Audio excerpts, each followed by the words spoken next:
Hinihintay na lamang ng PNP ang resulta ng DNA sample mula sa nakuhang hair strand at dugo sa inabandonang sasakyan kung saan umano nakitang inilipat ang nawawalang beauty queen na si Catherine Camilon sa Batangas.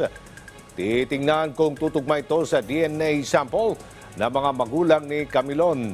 Inamin naman ng isa sa mga persons of interest na pulis na si Major Alan De Castro na mayroon siyang relasyon sa beauty queen nang humarap ito kay PNP Chief Police General Benjamin Acorda Jr.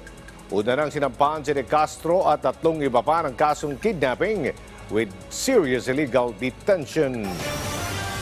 Tawag po ng ating Chief PNP itong si Major De Castro to ask him about his knowledge dito nga po sa pagkakawala nga po nitong si Miss Catherine Camilon, but he opted to keep his silence, so to speak po. Wala po siyang masyadong sinabi, although humingi po siya ng paumanhin na na-drag po yung PNP organization dito po sa kanyang personal affairs po.